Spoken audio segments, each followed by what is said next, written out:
This podcast is supported by the Rebecca Vassie Trust, a UK-based charity which promotes the art of narrative photography through granting bursary awards to up-and-coming photographers and funding public education projects like this one. This podcast has full editorial independence, and the views expressed in this series are not necessarily those of the Trust. Welcome to Season 2 of the Photoethics Podcast. I'm your host, Savannah Dodd, and I'm the founder of the Photography Ethics Center. Each week, I'll be talking with an accomplished photographer about the ethics of their practice.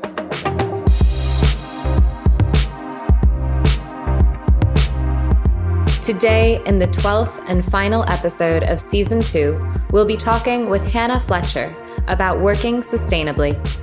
Hannah Fletcher is a London-based artist working with cameraless photographic processes. She's the founder of the Sustainable Darkroom, co-director of the London Alternative Photography Collective, and a facilitator of sustainability within the arts.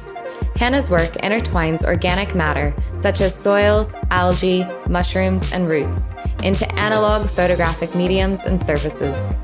She does this while simultaneously exploring environmentally and ecologically focused issues. Working in an investigative, pseudoscientific, and environmentally conscious manner, Hannah combines scientific techniques with photographic processes, creating a dialogue between the poetic and political. I wonder if we could start by you just telling me a little bit about the kind of work that you do. Yeah, of course. So I describe myself as a photographic artist, primarily working with organic materials and plant-based materials. So my work very much is kind of materials focused and very much looking at, what kind of photography is comprised of and how can we rethink that in different ways as well. Yeah, absolutely. And what sort of prompted you to engage more with materials and to rethink materials? Obviously, I assume there's an environmental aspect to that, but I wonder if you could maybe unpack that a little bit for us. Yeah, of course. So I think I've always been really drawn to this kind of tactility within photography. I find, a lot of the photography industry and practitioners are quite fixated on the kind of perfection of the surface and the perfection of the image. And naturally, I just kind of turned against this in a way, or started to kind of work in a way which was kind of opposite to this, just like embracing the dust and embracing the dirt and the development marks. And as soon as I started kind of working in the darkroom, I very much felt at home there, if you like. It felt like a place where I could really explore and have a more hands-on and more kind of personal relationship with the photography that I was making. And then from there, it's just kind of, I guess, moved more and more into an inquiry into, what are these papers made of that I'm working with? What are these chemistries made of? And actually, with that, then as my environmental awareness grew and kind of expanded, then my questioning of these materials also kind of began to grow and expand. And I just, at one point, I just kind of had this moment where I was working with plant roots directly with photographic chemistries and kind of subjugating different plant roots to different photographic chemistries.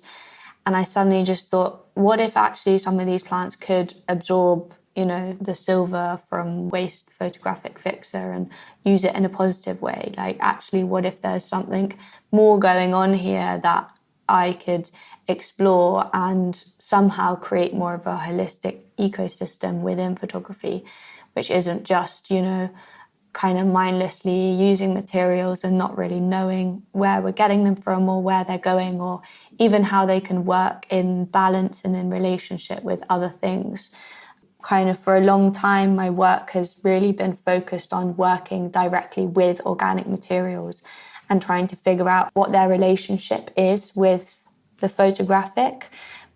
But it was never really with an intention to change what those photographic materials were at the beginning. It was more just about understanding, how can this soil or how can this algae or how can this mushroom have a relationship with the photographic materials, whether that's the chemistry or the paper or the film. And then as my work has grown, it's really moved then into, actually how can these materials can change and kind of revolutionize the current analog photography kind of ecosystem and materials and everything that it exists within, because there are a lot of, things which could be done better, essentially. Absolutely. I think that there's something really, really interesting in what you're describing about how, you were wanting to work more tactily and more physically with photographic objects, yet doing so has, potential detrimental environmental, or not potential, very obvious, right? Environmental impacts, right? And I think that's a really interesting tension to have to grapple with or work through in your own practice. Just for those who might not be super aware of what impact, film photography does have, or analog photography does have on the environment, could you maybe explain that a little bit for us as well? Yeah, of course. I also want to just be clear that it's not just analog photography that has an impact. Digital photography equally has an impact. So it was never a case of me saying, analog photography is much worse than digital, so I want to tackle this. It was always a case of me always wanting to work within analog photography. That's something which is very synonymous within my work. And then addressing that. I think equally, if my work was more rooted in digital photography, then I would have gone down that avenue of kind of readdressing how digital photography can sit within our wider ecosystem. But in terms of film photography, like some of the main issues are the volumes of water which are used. So this can be water when we're washing our prints, it can be water when we're washing our films, when we're washing out cyanotype chemistry, even just the water that we're using in our chemistry baths, for example. Like, does that have to be fresh water? A lot of alternative photographic processes also use distilled water. Does it always have to be distilled water that you're going and buying in a big plastic bottle from the shop? Can we distill our own water at home? Or can we use rainwater for making up our photographic developer? Because actually, when it comes to making a plant-based developer, it's been found that rainwater is much more beneficial to use in your plant-based developer than tap water, because tap water is full of all sorts of chemistries and chlorines and different things like this. And actually, rainwater is full of, natural minerals which can aid the development of our paper or our film. So actually, should we be rethinking the water that we use in a darkroom, and should every darkroom have a big rainwater butt attached to it? And that's what we use to mix up our developer. So water is just one of the things. Another element is the use of gelatin, for example, which is animal-derived product. So all films and papers are coated in a layer of gelatin. And, this is a direct kind of demand on the meat industry, because it's increasing the kind of value of cattle farming because it uses bovine gelatin. And so therefore it's making essentially the meat industry more profitable and gives them more reason to keep going, even though you could justify that it's a byproduct. If that, byproduct wasn't in such high demand for things like this, then maybe it would give the farmers less of a reason to actually farm those cows, you could argue.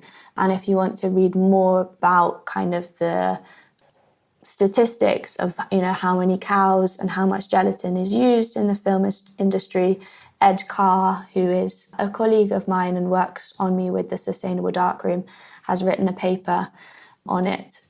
Ed Carr's text is called The Ecology of Grain. And then Another element that we can think about within analog photography would be the toxicity of the chemistries and how we dispose of our kind of waste chemistries. Is there a way that we can activate these chemistries? Could our waste, be a valuable resource for other industries? For example, with our waste fixer, can we recycle the silver and use it in the jewelry industry? Or, as Melanie King is currently investigating, whether we can recycle the silver to then plate daguerreotypes and make another photographic image from, one waste product in the darkroom. Then there's also plastics. So the plastic which coats resin-coated paper, making them not recyclable. The plastic which is on our film canisters and that our film is made up of. Also that, digital negatives, acetates are made up of. Could we find an alternative for plastics? Could we make another film which maybe biodegrades if we don't want to keep it, or a film which is just not made on plastic? There's a film company in France called Washi Film, which has produced films on Japanese papers, and they load in a camera just like a normal film. I'm also researching whether we can use kombucha SCOBY as a possible alternative for something like film. Wow. No, that's super interesting. And it sounds incredibly complex, all the different ways in which, analog photography can have impacts and things that we might not even consider. I've heard about thinking about chemicals and disposal and silver, but you went so far beyond that into so many other avenues. And I think that that's really helpful to think about. Like, I didn't even think about, bovine farming and things like that. It's really helpful to keep all of those in mind. And I know that you said that your practice focuses on analog, so I don't want to detract or detour us too much. But I do wonder, because you mentioned that digital also has environmental consequences. And I was wondering if you could even just touch on that or even point us to a resource that we can go to get more information about that. Yeah, of course. So I think it's the magazine Ethical Consumer has a really good article on things to consider when buying a new photographic camera. And it goes into things such as, looking at what manufacturer you're buying it from and like who they support essentially. So it kind of breaks down, Canon, Fuji, Samsung, all of the Nikon, all of the big photography brands, and kind of says, what's their policy, who are they supporting, what do they do as an organization. As well as this, all of the rare earth minerals which are held within your camera and make them up, they're all, mined, and how are they mined, you've got to think about. And if you're regularly updating your camera, what are you doing with your old camera? If you're not recycling it, then that's a huge waste of resources which are held within that camera, which then kind of basically become obsolete. Because we went through this whole generation where, since the kind of advent of digital photography, our technology has grown exponentially. And in that time, we've had numerous camera upgrades. And in order for photographers to be at the top of their game, they're regularly updating and upgrading their camera. And so what's happening to all of these old cameras, It's all of that waste technology. On top of that, you also want to think about the storage of your photographs. So if you're shooting loads of photographs, which you do on a digital camera, then where are you putting them all? Are you storing them all on a cloud? In which case, do you know where that cloud storage center is? Do you know if it's run by renewable energies? Do you know if it's somewhere in an area where it might be, causing issues for the local environment? Is it necessary to store those images on the cloud? Because every time you access them, you're using energy to get them. So I think it's a very complex issue, and it's definitely just not as black and white as saying, digital is better than analog. It completely depends on how you practice with those forms as an individual. if you're an individual that works with digital photography and you use a camera which is like 10 years old and you've never upgraded it and you work really hard to maintain it, you store all of your photographs on a hard drive, you're, very conscious of what companies you're supporting through your digital photography, then that might be better than an analog practice. But at the same time, if your analog practice is using plant-based chemistries and, reusing and recycling everything you can, then that's likely to be better possibly than a fashion photographer that's upgrading his camera every year and storing all of their photographs in big data storage centers. Absolutely.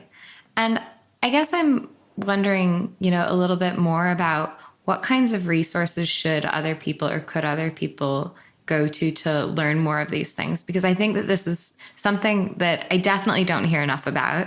And I think it's really important and really interesting and clearly very linked to ethics, which I'll ask you about again in a minute there. But I wonder just maybe if there are any other resources that we can signpost people to that have been helpful on your journey. It's really been a mix. There's not really particularly any clear information, which is why I started the Sustainable Darkroom. So in 2019, I founded an initiative called the Sustainable Darkroom, which is basically a kind of platform and research and learning initiative to support other practitioners in finding their own more environmentally friendly approach to working with analog photography. So I run kind of research and development residencies. I pair artists with scientists to support them with research on specific areas that they want to look into. We run workshops. We have a community platform which you can join via our Patreon, where we have kind of monthly troubleshooting meetings for anyone, can drop into and just tell us what they want to achieve or what they might be stuck on, or even just a space to kind of share and discuss with other people that are trying to kind of pursue a similar goal. Also, Ed has some research papers. So we have kind of a whole host of different resources and opportunities to help people navigate that path with the Sustainable Darkroom. So that would definitely be a good place to look for anyone interested in the analog side of things. We also have 2 publications which are available, which kind of are filled with a whole host of essays and recipes and ideas and just things to make you question and think a bit differently about the way that you might approach your practice. And then we also on there will post kind of other workshops or talks which we feel are relevant and towards a common ethos and mindset. Other than that, when I first started it, there definitely wasn't really anything out there. And I just had all of these ideas floating around in my head of, would this be possible? Would that be possible? But I knew that as an individual, I just didn't really have the capacity to, research whether hyperaccumulating plants could absorb the silver from photographic fixer and could then be maybe harvested in their shoots and leaves. I knew that I needed collective knowledge and the help of scientists and experts, which is why I kind of thought, I need to make something that is going to bring together lots of people in this to really kind of work in this way of, community activism and community resilience, because I really believe that, these forms of actions are some of the most powerful kind of ways that we can move forward in society. Absolutely. And on your website, you said something about how in the future, going forward, if we're going to have sort of a sustainable photography practice, it might look different. It might be in different color tones, or it might just have a different quality to it. And that will, I guess, necessitate sort of a collective change and a collective awareness. And I wonder if you could talk a little bit about how that plays out in your own practice and maybe the changes that you're hoping to see across the industry. Yeah, so it's a really interesting point, because I think one of the biggest kind of resistances that the sustainable darkroom potentially faces is a lot of people who say, well, it's not going to look as good. Well, it's not going to be the same. If you change the chemistry, then I'm not going to get the same tonal range that I get with Ilford, XYZ, whatever. A lot of people are very, very specific within the industry in the way that they print, and they've printed that way for a lifetime. And I think what we need to be open to is we need to be open to other aesthetics and kind of be comfortable with things not always looking perfect. And maybe that's okay. Maybe it's interesting that a photograph might not fully fix, or maybe we don't even need to fully fix a photograph sometimes, because perhaps you're printing that photograph just to kind of, see it for that day, just as like a test shot. Maybe it's for a client or something like that. And therefore, it doesn't need to be fixed and archivally washed so that it might last hundreds of years, because you don't want that photograph for hundreds of years. So I think it's about understanding what the need of that specific photograph is, and then applying the best practice for that. If it's a photograph which is disposable in a way and, isn't going to go into an exhibition, isn't going to be sold to someone, then maybe we can think differently about the kind of aesthetics of it.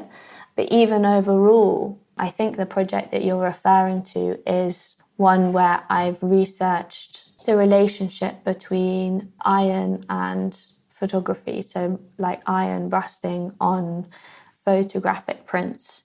That work was kind of a avenue for me to explore the idea of silver being a precious metal on our earth, and thinking about the kind of potential scarcity of silver in mining. And if we were to reach a point where, we depleted all of our silver ores, then what other metals could we potentially turn to continue a photographic practice? And the reaction that happens when we make a silver photograph is a reduction oxidization process. So I was researching, what other metals can go through this reaction. So iron is one, for example, that goes through a reduction oxidization process. And when this happens, rust is formed. So rust is something that we're all very visually familiar with its kind of orange color. So perhaps, very hypothetically, photography, if it made use of iron, would have an orange look to it rather than a kind of black and grey tonal value to it. So I think it wasn't a, scientific investigation. I have no idea whether it could actually be done, but it's more just like a kind of hypothetical consideration of, if we run out of materials and if we reach a point where we have depleted all of our silver ores, then what might the photographic landscape look like? And actually, perhaps that would be more visually interesting than a black and white photographic landscape. I think we need to be open to possibilities for new understandings and new visual languages within our photography, because that's the only way that we can really move forward. Absolutely. And I just really appreciate that point that you've made. I think that that's something that has come up in a few different ways in this podcast, is sort of broadening this idea of what constitutes a good photograph, right? How can we think about photography in a way that is more inclusive, more sustainable, and how does that change the images that we consume and the images that win awards, right? I think that that's a really complex but a really important question that really needs to be tackled a little bit more aggressively. And I wonder, thinking about ethics, how do you sort of see ethics in this process? Do you view this as an ethical imperative to do this work and to work sustainably? Yeah, I think definitely. I think all of it is an ethical dilemma in a way, you know, like every day we're faced with ethical dilemmas. I think we just might not really think about them, especially if we're, in this case, trying to fulfill a more environmentally conscious practice. You know, I was talking to a friend the other day about buying like vegan shoes, which are basically plastic. And if she buys the vegan version, she wears through like 3 pairs in a year. And then actually, is that the best thing to be buying? Because then you're using all of this plastic. So it's like a weigh up of, is it better to buy the leather shoes or the ones that are made of plastic? Like neither option is the right one. Like neither option is supporting an industry that you agree with or is something that you want to be a part of. So in that way, like it's the same with decisions that we'll make to do with our practice. The most important thing that we can do is to make a conscious and informed decision. And all of these are kind of ethical decisions, because as publication that I put out with the Sustainable Darkroom is titled, "This is not a solution."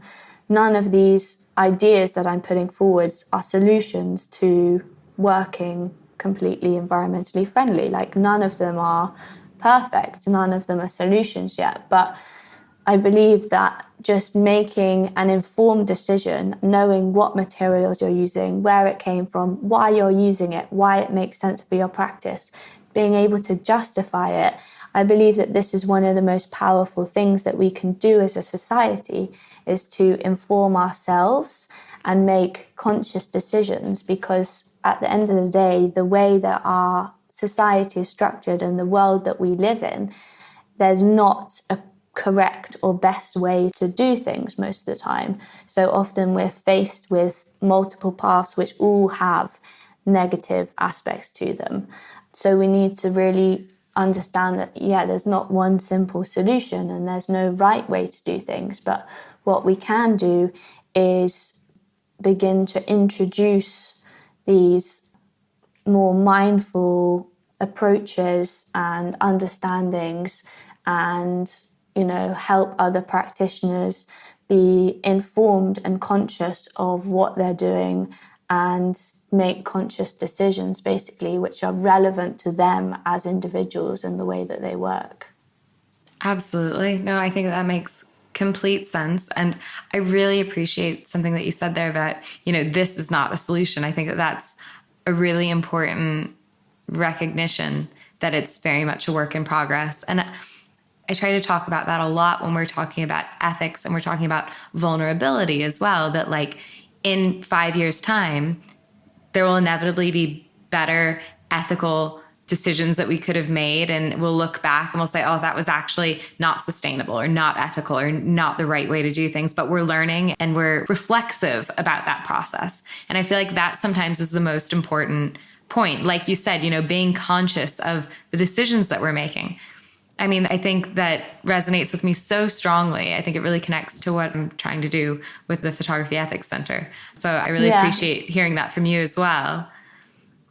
I agree. It's really key. And with the Sustainable Darkroom, we've put out a manifesto, which is available to read on our website, which is under the London Alternative Photography Collective. You'll find the Sustainable Darkroom and then our manifesto.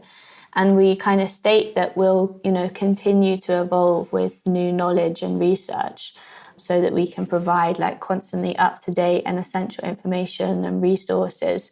Because as you say, we're limited by our knowledge now. As our kind of society progresses and moves, we'll constantly have new knowledge and new understanding, and things will evolve and be better. And we really need to be able to move with that and constantly kind of keep evolving. A lot of the terms that you're using and the processes you're describing are quite scientific. And they can be potentially off-putting for people. And I saw on your Twitter bio, I think, that you described yourself as a pseudoscientist. And I thought that was really interesting. And I really appreciated that. But I guess, how can that be more approachable for people or less off-putting or intimidating? Yeah, it's a tricky one because with all of these workshops and everything that I'm teaching now, they do have a big scientific aspect to them. But I think we need to think about, things not so separately. In order for photography to exist, we have to have science. And in order for, lots of things to exist, we have to have science.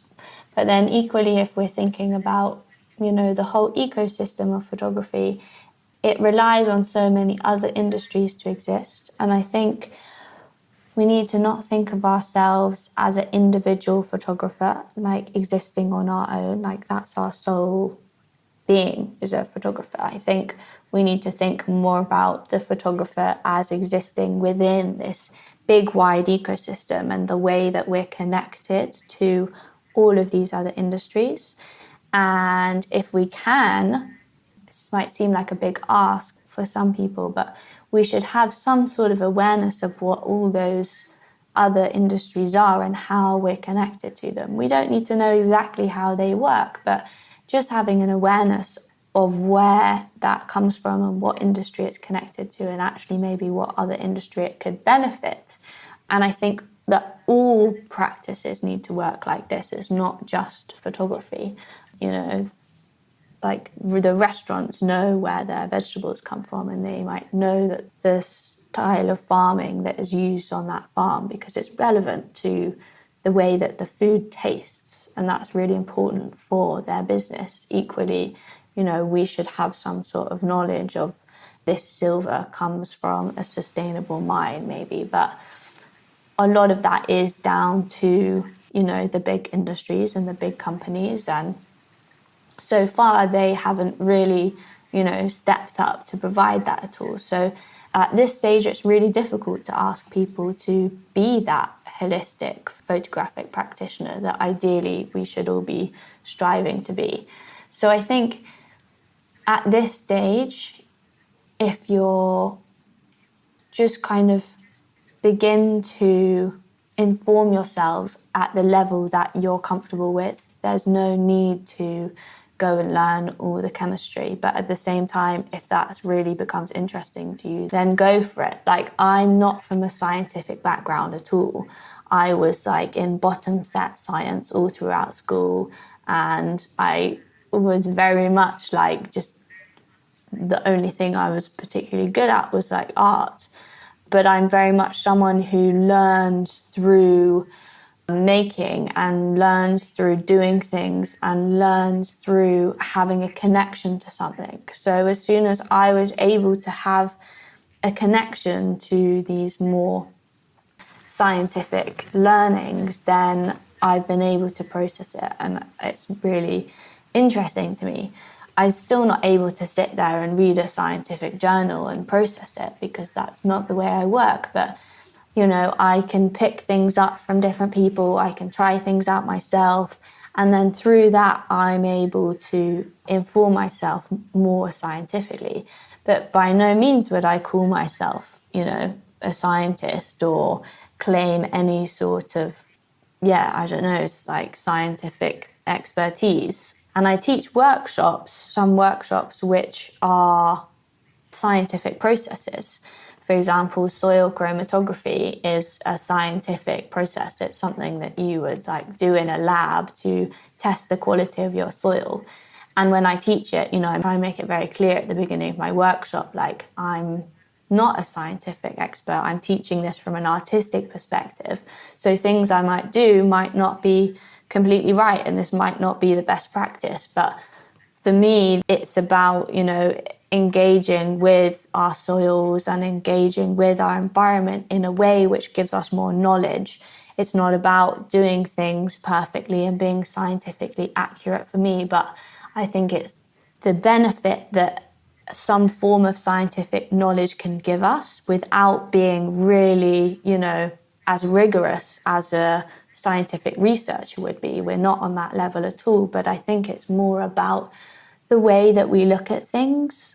And I think we need to not get hung up on science being this scary thing which is really academic or requires, loads of tests and all of the research, because yeah, that's going on and that's really important, but that's not relevant for the everyday person. And there's ways that we can incorporate just a way of looking at things and a way of kind of questioning and analysing and digging a bit deeper, which is slightly scientific, but it's not strict or intensive scientific research, and it's not something to kind of run away from.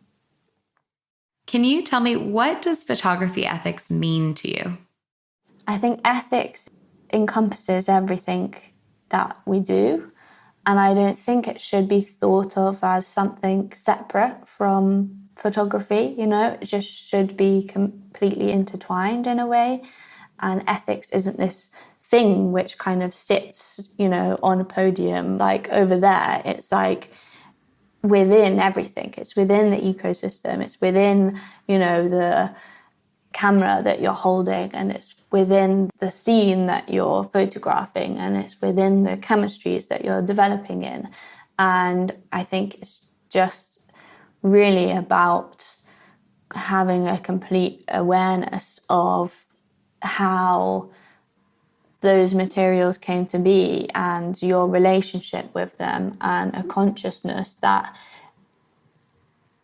you have kind of like done your research, if you like, and you can justify why you're using that camera and why you're taking the image you can. And I think if we're more conscious beings, then we don't have to think about it so much, because it will always be there within the way that we work and the way that we approach our practice and our kind of just wider lifestyle.